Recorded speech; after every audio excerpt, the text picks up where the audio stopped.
Okay boss. 100% worksheet complete की है अभी तक दोनों ने?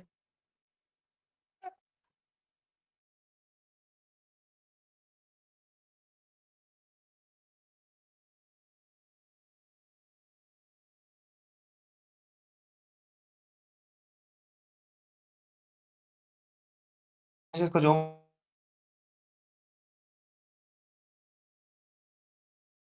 जहाँ जहाँ पे क्वेश्चंस की क्वेरीज है मुझे वहां रोकती जाना, ठीक है?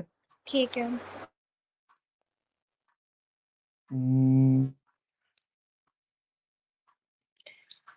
Physical quantities and measurements. अच्छा, 2 अप्रैल से हम इंशाल्लाह ना ईयरली पूरा शुरू कर रहे हैं, तो हफ्ते में 2 से 3 ईयरली पास्ट पेपर्स हुआ करेंगे, ठीक है? ओके। तो उसमें पूरा पूरा पेपर सॉल्व होगा and you gonna solve them मेरे साथ इकट्ठे, और जहाँ जहाँ पे आपको इश्यू हुआ तो वहाँ पे मैं भी आंसर उसी वक्त सॉल्व करूंगा, तो आप अपनी गलतियां देख लेना। ठीक है। अच्छा जी, लेट्स स्टार्ट। आ जाओ। दीना, आपके तो आंसर्स मेरे पास सामने लिखे हैं। फातिमा, साथ साथ क्रॉस चेक करती जाओ और बताना आपके आंसर्स ठीक है या नहीं, ठीक है? हाँ हाँ ठीक है ठीक है ठीक है। स्पीड का तो ठीक है। डेंसिटी का आपने क्या लिखा है? यूनिट केजीएम -3 लिखा है? KGM, हाँ KGM -3, हाँ। बिल्कुल ठीक है। यार दूसरा वाला मैंने फ्रीक्वेंसी लिखा है। असल में ये फ्रीक्वेंसी ही है आंसर। इसका आंसर टाइम नहीं है दीना, इसका आंसर फ्रीक्वेंसी है, क्योंकि बेसिकली फ्रीक्वेंसी इज 1/t, तो s एग्जैक्टली। -1 फ्रीक्वेंसी हो ओके गई। ओके ओके ठीक है। इलेक्ट्रिक फील्ड स्ट्रेंथ का क्या लिखा है? सारे में मैंने केजी नहीं किया क्योंकि ये हमारे सिलेबस में नहीं है ना, ये इलेक्ट्रिक फील्ड स्ट्रेंथ। नहीं है, हाँ ये A2 के अंदर है। ओके, एग्जैक्टली, छोड़ इसलिए दो। मैंने नहीं किया ये। यस यस, सही है, इसको निकाल दो। मोमेंटम का क्या लिखा है? मोमेंटम हाँ लिखा ठीक है है, मैंने। बिल्कुल सही है। मोमेंटम या आप इम्पल्स भी लिख सकते थे, बस सही हो गया। अच्छा, इसका मैंने क्वेश्चन यही नंबर 2। लिखा है। क्या ओनली एज मैग्नीट्यूड, ठीक है। हाँ जी। मैग्नीट्यूड डायरेक्शन दोनों ये लिखे हैं? हाँ जी यही लिखा है। ठीक हो गया, ये आपकी भी बिल्कुल ठीक है। जो जो दीना आपकी जहाँ गलती होगी आप सामने देखती जाना। हम्म अच्छा, two forces of magnitude 6 and 8 Newton act at a point P. Both forces act away from point P and the angle between them is 40 degrees. Figure 1.1 shows the lines at an angle 40 degree. ठीक है। 6 and 8 Newton, ठीक है। तो okay हो गया। अच्छा, सही है। मुझे एक बात बताओ, अगर हम इसको हम रिमूव करें, ठीक है। 6 both forces act away from point P and the angle between them is 40, ठीक है। ठीक है ठीक है ठीक है, समझ आ गई। इसको आपने क्या किया? 8 cos 40, तो 8 cos 46 के बराबर होता है। मैंने इसको सॉल्व नहीं किया था, मतलब मैंने ट्राई किया था लेकिन मुझे इससे आगे समझ नहीं आई थी। सारे ये पूरा क्वेश्चन मेरे से नहीं हुआ, आप समझा दो। ओके ओके, अभी कर लेते हैं। अ, इसका पहले मुझे आंसर सॉल्व करके बताओ कितना आ रहा है। ये जो अंडर रूट वाले का है, ठहरे जी जी। 2 सेकंड 2 सेकंड।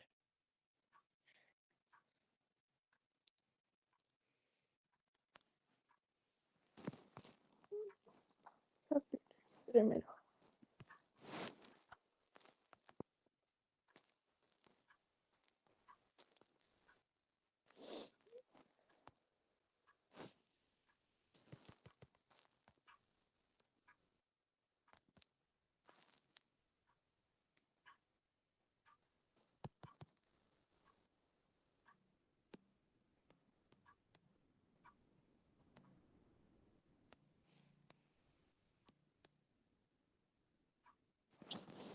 2 कितना आ रहा है?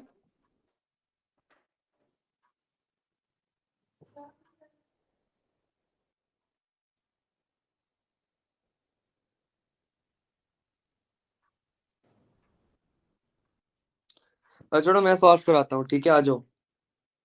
सेकंड क्या?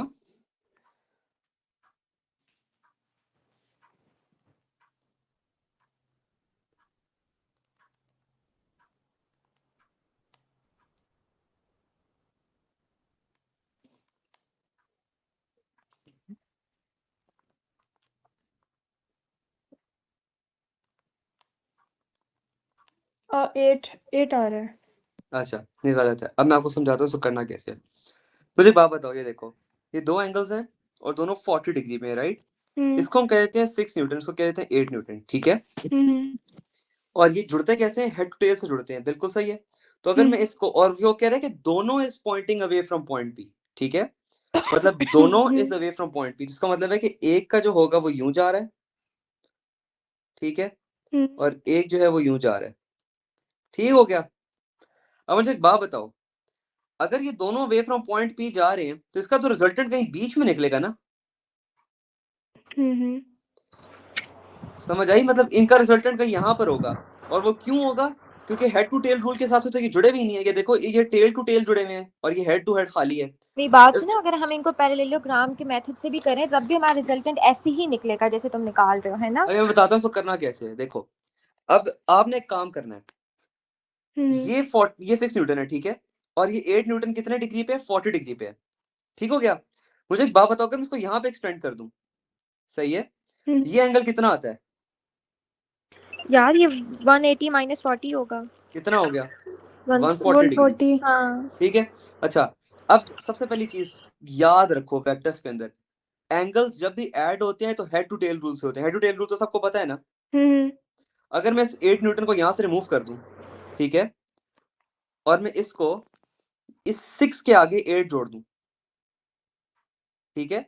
अब ये देखो, इसका हेड इसके टेल से जुड़ा हुआ है और ये 8 न्यूटन है। तो अगर यहाँ पे 40 डिग्री है तो ये वाला एंगल भी 140 डिग्री नहीं होगा? होगा ना? हम्म ठीक है, ये 140 डिग्री हो गया।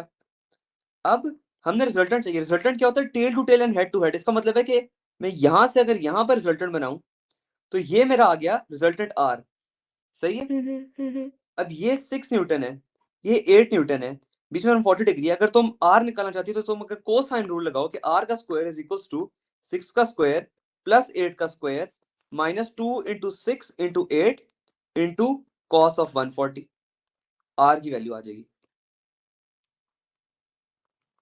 समझ आया? वापस ये एंड वाला पार्ट वापस करिएगा। अच्छा, मैं बताता हूँ। अब जो आपकी वेक्टर डायग्राम बनी है, देखो उसने कहा था पहले तो वेक्टर डायग्राम बनाओ 3 नंबर की। पहले जो आपकी वेक्टर डायग्राम बनी है ना, वो ये बनी है कि ये आपका हो गया, ये पॉइंट पी है, यहां से आपका हो गया 6 न्यूटन, ठीक है? हम्म इसका मैग्नीट्यूड 6 न्यूटन, और ये यहां पर चला गया 8 न्यूटन, ठीक है? और ये आपका आ गया रिजल्टेंट, ओके। ठीक है? और इसके दरमियान कितना डिग्री एंगल है? 140 डिग्री। हम्म और ये देखो, ये आप इसके ऊपर, अब आपको ट्रिग्नोमेट्री आनी चाहिए इतनी कि अगर आपके पास दो मैग्नीट्यूड्स गिवन हो, ठीक है, और उनके दरमियान का एंगल गिवन हो, तो याद रखो हमेशा इसके ऊपर कोसाइन रूल लगाते हैं। तो ये जो होगा, कोसाइन रूल क्या था? सी स्क्वायर। अगर कोसाइन रूल अगर मैथ्स का याद हो तो वो क्या होता है? मैथ्स के अंदर कोसाइन रूल होता है C square is equal to A square plus B square minus 2 into A B into cos theta, ठीक है? अब C corresponds to R, A corresponds to 6 and B corresponds to 8। तो जिस तरह ऑपोजिट साइड वाला है वो हो जाएगा R का स्क्वायर इज इक्वल टू 6 का होल स्क्वायर प्लस 8 का whole square minus 2 into 6 into 8 into cos of 140। Sarim तुम प्लीज थोड़ा सा रिपीट कर सकते हो? बीच हाँ में हाँ, ठीक है, मैं बाबा आ गए थे तो मैं नहीं थी इजी फिर। सीन है, इजी सीन है, नो प्रॉब्लम, ठीक है? तुम लोगों ने ओ लेवल में कोसाइन रूल जहां तक पढ़ा था वो याद है? वो मुझे सारा याद है, हाँ हाँ। हाँ, तो देखो जब कोसाइन रूल है, अब इसको तुमने फाइंड करना है, तो ये तुम कोसाइन रूल से करोगे ना। ये तुम्हारा C है, ये तुम्हारा ए है, ये तुम्हारा बी है। जब भी तुम्हें याद था कि दो चीजें और उनके दरमियान एंगल गिवन हो तो आप थर्ड चीज हमेशा कोसाइन रूल से फाइंड करते थे। तो ये अगर आपके पास सी आर है तो आर का स्क्वायर इज इक्वल टू 6 का होल स्क्वायर प्लस 8 का whole square minus 2 into 6 into 8 into cos of 140। इससे आप अंडर रूट ले लो इस सब का, तो आपको आर की वैल्यू मिल जाएगी जो कि रिजल्टेंट होगा। पर सारिम हम सिंपल 6 स्क्वायर प्लस 8 स्क्वायर और उसका अंडर रूट करके हमारा रिजल्टेंट नहीं आता। नहीं आता, पता है क्यों नहीं आता? वो पाइथागोरस थ्योरम में, पाइथागोरस थ्योरम कब लगता है? जब आपके पास राइट एंगल ट्रायंगल हो। और अगर इस केस में फिर हमें ये वाला फॉर्मूला यूज करना है जो तुम कर रहे हो। यस, क्योंकि ये राइट एंगल ट्रायंगल नहीं है, ये आपके पास वो है, क्या कहते हैं, डिफरेंट, मतलब जिसकी तीनों इरेगुलर साइड शेप डिफरेंट है। है। हाँ, इन ठीक इन है, इनके लिए एक फिक्स फार्मूला है जो तुमने यूज किया है, राइट? मैथ्स है, बिल्कुल बेसिक मैथ्स है। आपको मैथ्स की ना ट्रिग्नोमेट्री सही तरीके वाली आनी चाहिए। अगर पाइथागोरस थ्योरम कब लगता है? जब आपके पास right angle right angle triangle हो, ट्रायंगल, ठीक ठीक है? है। अब ये राइट एंगल ट्रायंगल तो है नहीं, इसके ऊपर तुम कोसाइन रूल लगाओगे। ये आई तुम प्लीज लिख दो ये वाला फॉर्मूला, हाँ, नहीं आता मुझे। कोसाइन रूल में यहाँ लिख देता हूँ, कोसाइन रूल जब सी भी कोई स्क्वायर इरेगुलर शेप्स हो टू तो ए हमें ये स्क्वायर यूज करना है, ठीक है। Plus B square minus 2 into A B, मतलब A minus 2 into A into B into cos of theta. इसकी मैं एग्जांपल बना देता हूँ। अगर ये आपके पास, ठीक है, ये है, ताकि एग्जांपल से आपको याद रहे कोसाइन रूल, ठीक है। और अगर ये है, तो अगर ये मैं कहूँ कि ये मेरा सी है, ये ए है और ये बी है और ये थीटा है, तो अब आप यहाँ से ये पुट कर लो कि ये है, ये ए जो है वो ये है और बी जो है वो ये है, ठीक है, और ये थीटा है। Thank you. ये याद रखना, ये बड़ा जरूरी है इसका जो अच्छा, इसको जरा सॉल्व करो, कितना आता है जल्दी से, कोई कैलकुलेटर पे सॉल्व करके देगा।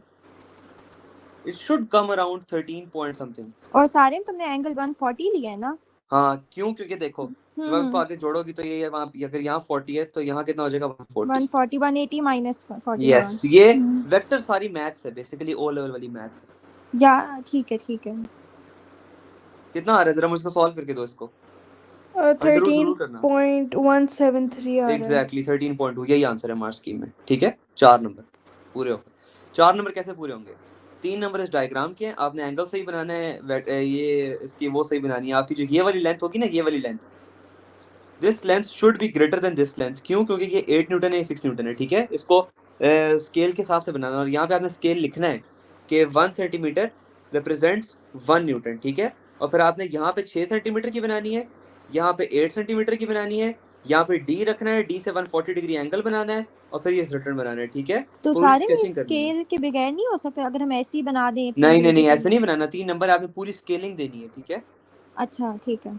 और यहाँ पे आपने डी रख के एंगल भी बनाना है प्रॉपर। आपने फॉर एग्जांपल जो ग्राफिंग होती है ना, प्रॉपर ग्राफिंग करनी है, ट्रांसफॉर्मेशन वाली ऑब्जेक्ट्स बनाने, ठीक है। सारा कुछ ठीक इसलिए है। तो 4 नंबर है इसके। अच्छा जी, A student has been asked to determine the linear acceleration of a toy car as it moves down a slope. He sets up the apparatus as shown figure 3.1. The time t to move from rest to distance d is found for different values of d, ठीक है। t square on the x-axis is shown, ठीक है। Random error का तुमने क्या लिखा है फातिमा? यार ये मैं नहीं किए ये रैंडम अच्छा, सिस्टमैटिक मैं एरर। आपको एक बात बताता हूँ। मैंने 2 ग्राफ्स बना के दिखाता हूँ। ये जो मैंने YouTube पे वीडियो चढ़ाई हुई थी उसमें है, अगर रैंडम एरर होगा ना, ठीक है, और इसके ऊपर अगर best line of best fit है, इसके यहाँ पे पॉइंट्स होंगे, यहाँ पे पॉइंट्स होंगे, ऊपर नीचे हर तरफ पॉइंट्स होंगे, ठीक है। ये ड्यू टू रैंडम एरर होता है, मतलब scattering of points below both above and below the line of best fit. लेकिन अगर सिस्टमेटिक एरर होगा, ठीक है, सिस्टमेटिक एरर होगा तो वो किसी सिस्टम के अंदर वजह से होता है, तो हर वैल्यू या तो अबव होगी या बिलो होगी, ठीक है। ठीक है। उसकी वजह है, देखो अगर आपके सिस्टम के अंदर आपकी स्टॉप वॉच खराब है तो जाहिर है वो हमेशा वैल्यू उस वाले एरर के साथ देगी, लेकिन रैंडम एरर ह्यूमन एरर की वजह से भी हो सकता है। अच्छा, आपने क्या लिखा है? हाँ बिल्कुल ठीक है। Random error due to scatter of point system में रॉन्ग इंटरसेप्ट। यहाँ पे रॉन्ग इंटरसेप्ट है, इट मींस कि यहाँ पे जीरो एरर है। समझ आया? ये हमें कैसे पता चलेगा यहाँ पे जीरो एरर है? क्योंकि देखो ये 0 0 से ग्राफ शुरू नहीं हो रहा। जो नहीं शुरू हो रहा मतलब उसमें एरर है? यस, जीरो एरर है, इट मींस कि वो सिस्टमिक एरर है। जबरदस्त, जीना अच्छा। के आंसर्स ठीक हैं। determine the gradient of the line of best fit, 6 7, ठीक है, 6 7। Use your answer to 1 to calculate the acceleration of the toy car down the slope. Explain your working. अच्छा, अब मैं आपको समझाता हूँ ये कैसे होगी। ये मुझे एक बात बताओ, आपको इक्वेशंस ऑफ मोशंस आती है ना, ये ग्राफ किसका है? एस इसको एस अगेंस्ट टी स्क्वायर कहना है, देखो डिस्प्लेसमेंट, या एस अगेंस्ट टी स्क्वायर का है, राइट। मुझे ऐसी इक्वेशन ऑफ मोशन बताओ जिसमें डिस्प्लेसमेंट या एस भी आता है और टी स्क्वायर भी आती है। v square is equals to u square plus 2as. हाँ s is लेकिन equals नहीं to नहीं नहीं, देखो ut उसमें plus टाइम नहीं 1 आता। over देखो 2. वो कह रहा है टी स्क्वायर किस इक्वेशन में आता है? s is equals to ut plus 1 over 2 at square. Exactly, s equals to u t plus half 1 a t over 2 square, at square, हाँ। ठीक है। अच्छा, अगर मैं इसको y equals to mx plus c की फॉर्म में लिखना चाहूँ, मैं इसको ऐसे लिख सकता हूँ, s is equals to half a t square plus ut, ठीक है।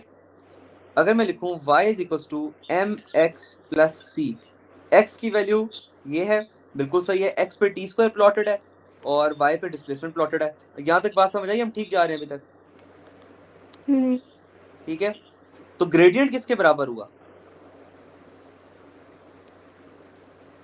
ग्रेडियंट हाफ ऑफ एक्सेलरेशन के बराबर नहीं हो गया? हम्म देखो ग्रेडियंट हाफ ऑफ एक्सेलरेशन के बराबर है। ग्रेडियंट आपने कितना निकाला था? 10.67।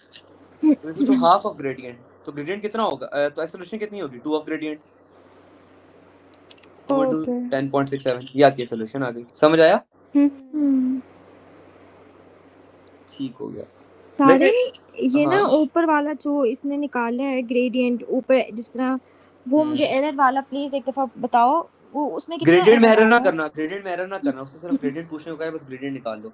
ये सिर्फ समझाने के लिए है कि अगर यहाँ पे आपका कोई ना कोई 0 0 से ग्राफ शुरू नहीं हो रहा ना, इट मींस कि यहाँ पे कोई सिस्टम में एरर है, आपके किसी सिस्टम के अंदर मसला है। फॉर एग्जांपल स्टॉप वॉच में मसला है, देखो टी मुझे लगा स्क्वायर है कि ना। हम वैल्यूज में भी प्लस करेंगे या माइनस नहीं करेंगे नहीं जो नहीं, भी ना एरर करना, होगा। ना करना, वो पता अच्छा है तब होता है जब आपका यहाँ पे कहीं 0 एरर हो, वाई एक्सिस के ऊपर, ठीक है। ओके। ओके बॉस, ये समझ आया ये कैसे फाइंड किए एक्सेलरेशन? हम्म। ठीक है। अच्छा ये तो हो गए थे या नहीं? ये एस्टिमेशन वाले पहले 3 हो गए थे, लास्ट वाला वॉल्यूम चलो है बताओ था। जी, पहले तुमने पहले वाले का क्या लिखा है? 250 लिखा था मैंने। ठीक है, मैंने दोनों के आंसर्स ठीक है। वैसे एग्जैक्ट वैल्यू बता दूं?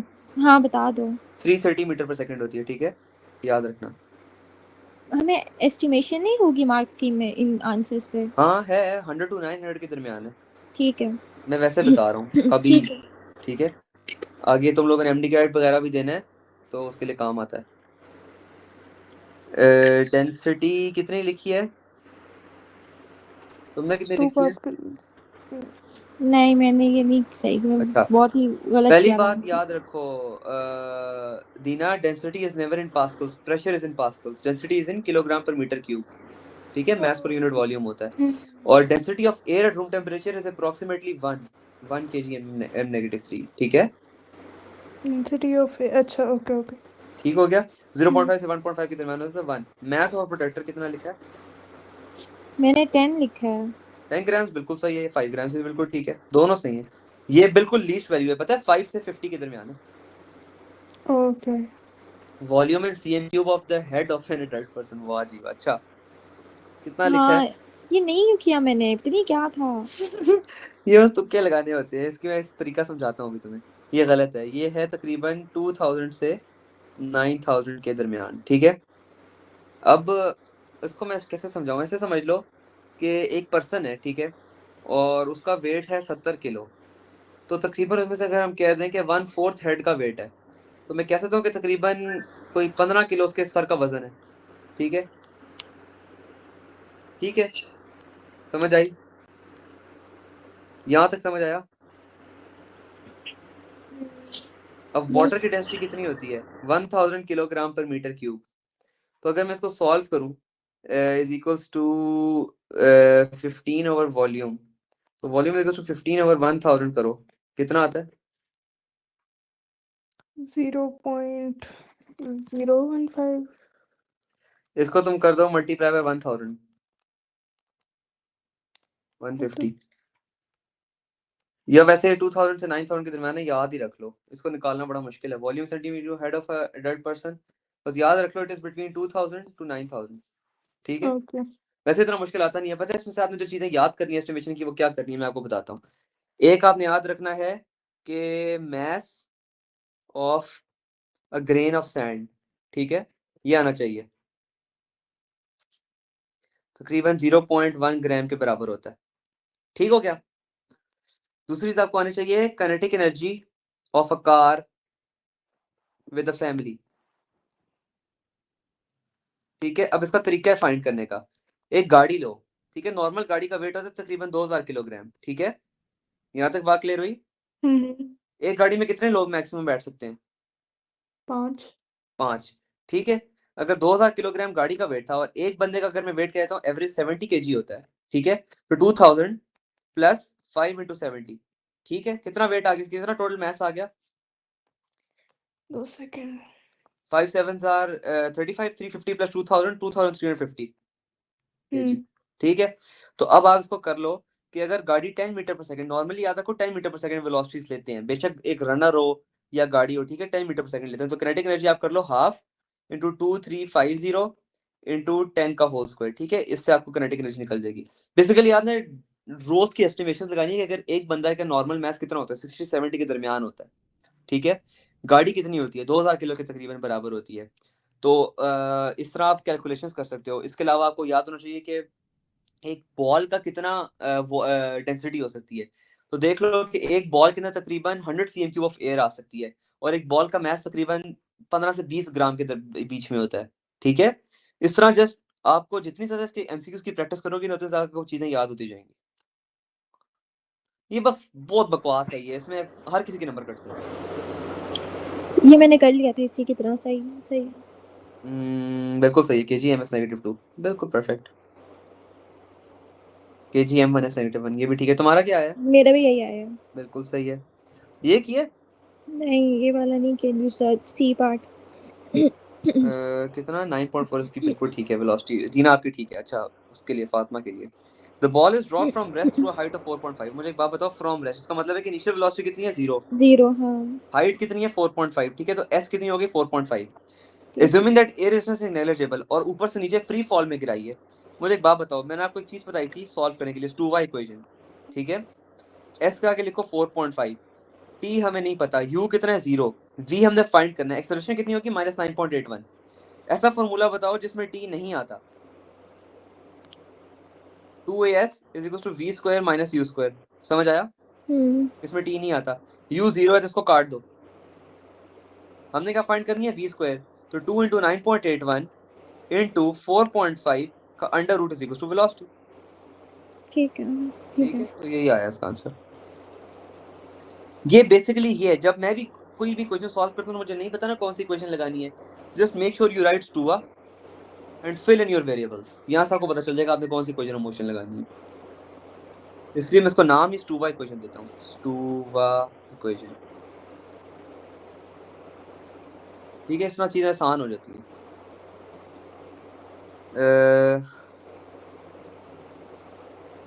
कितना लिखा है? The ball is a mass 15 grams and radius 1.2 centimeter. The numerical value for the constant C in the equation is this. In the SI system of units, show quantitatively whether the assumption made in one is justified. It is the final speed of the ball. ठीक है, और ये F क्या थी? Resistor force. resistor force ठीक है, और ठीक है, आपने क्या किया? 9.4 लगाई, तो resistor force कितनी आ रही है? 0.0036, 3.2 × -4 इंटू, आपने एक चीज गलत कर दी है, ये 1.2 सेंटीमीटर था, ये हो जाएगा 1.2 × -2। समझ आया? इंटू 9.4, तो ये पता है कितना आंसर आता है? ये आता है 3.6 × 10⁻⁵। अब मुझे एक बात बताओ, ये फोर्स की वैल्यू बहुत छोटी है कि नहीं? बहुत छोटी है। कितनी आ गई? 0.000036। 1 2 3 4 5, एक चीज एक्स्ट्रा लगा दिए, 0.000036। अब ये बहुत छोटी नहीं है फोर्स? मुझे एक बात बताओ, और इसका वेट कितना है? वेट 15 को वेट में कन्वर्ट कर ले। कितना हो गया? 9.81 147.1 15 डिवाइड बाय 1000 करोगी सबसे पहले, देखो ग्राम है, इनटू 9.81 कितना आता है? into 9.81 1.47 47 Newton. मुझे बात बताओ, 0.000036 इज मच स्मॉलर देन 1.47। सही है, तो हम अज्यूम कर सकते हैं कि एयर रेजिस्टेंस नेग्लिजिबल है। एक और तरीका, मुझे एक बात बताओ, डाउनवर्ड फोर्स क्या होगी? वेट। अपवर्ड फोर्स क्या होगी? ये वाली F, ठीक है, F। अगर हम इसको कहें कि फॉर एग्जांपल इक्विलिब्रियम है, ठीक है, फॉर एग्जांपल इक्विलिब्रियम है, तो इसको ऐसे कह सकता हूं कि weight is equal to F, mg is equal to CRV, ठीक है।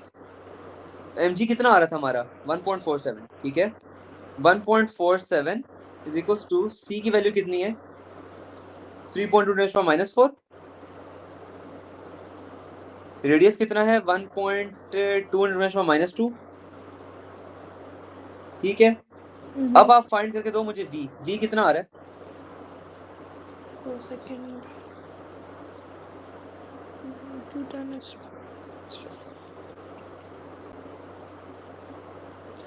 सारे में इस क्वेश्चन में उसने कुछ और नहीं पूछा वहाँ हमसे। उसने यही पूछा है वेदर और not air resistance is negligible.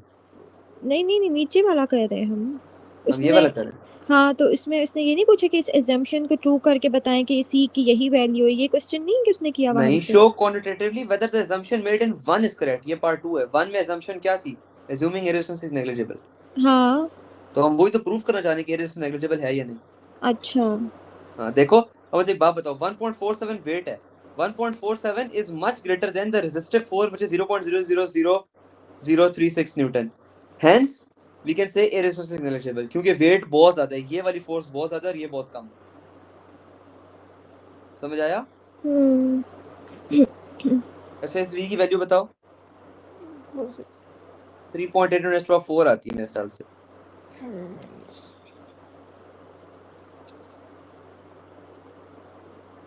This is the terminal speed, है ना?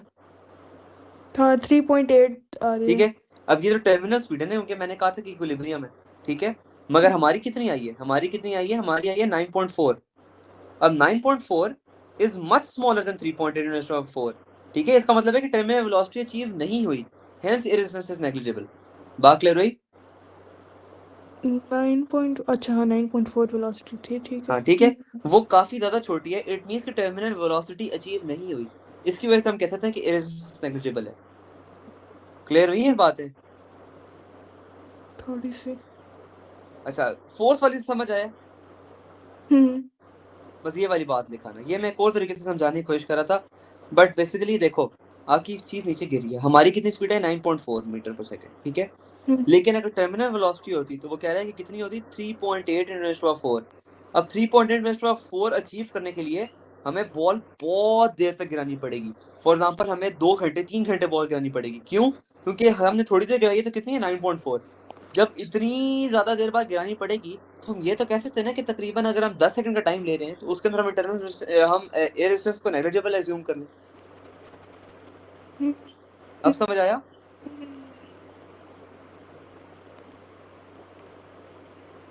अब क्लियर हुआ या नहीं? हो गया। वरना ये सबसे आसान तरीका है। ठीक है, ये बॉल है, यहाँ पे वेट जो है वो बहुत ज्यादा है, weight is much greater than F, और यहाँ पे एयर रेजिस्टेंस है ही नहीं, जिसका मतलब है क्या है, जब इसकी वैल्यू ही बहुत छोटी है और वेट की वैल्यू बहुत बड़ी है तो हम ये कह सकते हैं कि एयर रेजिस्टेंस नेग्लिजिबल है। ये तो समझ आ गया होगा। ठीक है, मुझे ये बताओ, यहाँ से आगे कल करने हैं या अभी खत्म करें? यार कल कर लें। कल कर लेते हैं, सही है, नो प्रॉब्लम। कितनी रह ठीक, गई आगे? आधी से कम रहेगी, हमने 7 पेश कर लिए 12 में से। मुझे कोई मसला नहीं है, कल कर लेते हैं, आप इनसे पूछ लो। हाँ मुझे भी कोई मसला नहीं, हम कल कर लेंगे। बस सही है, कल कर लेते हैं इंशाल्लाह, मुझे भी मसला नहीं। ओके ओके, ओके, अल्लाह मैं आज का हाफिज़। इस हफ्ते की हाँ, वर्कशीट आज सेंड कर देता हूँ, ठीक है? कौन सा कर रहे हो आप? अभी बताता हूँ, अभी जो मैंने नई बनाई है वो है, मैंने काइनेमेटिक्स की, और काइनेमेटिक्स की दे दी थी ना शुरू में ही। हाँ हाँ, और डायनेमिक्स की यार, भी डायनामिक्स और फोर्सेस मिला दो ना। मैं वही करने लगा हूँ। हमारे सब पूरे हो चुके हैं ना, डिफॉर्मिंग सॉलिड्स हो चुका है, वेव्स भी हो चुका है, दो दो करके मिला लो अब। मैटर भी हो चुका है, हमारे सिर्फ 2 रह गए हैं, एक फोर्सेस और डायनेमिक्स। तो हाँ, फोर्सेस और डायनेमिक्स की मैं इकट्ठी दे दूंगा, and this is the last worksheet. इसके बाद हमारा सारा कोर्स खत्म हो गया, ठीक इसके है, बाद वी आर स्टार्टिंग ईयरलीज। ठीक है, ओके ईद की छुट्टियां हैं और उसके बाद इंशाल्लाह हमारे ईयरली शुरू हो जाएंगे। ठीक सही है, है, अल्लाह चलो, हाफिज़। ओके, अल्लाह हाफिज। हाँ।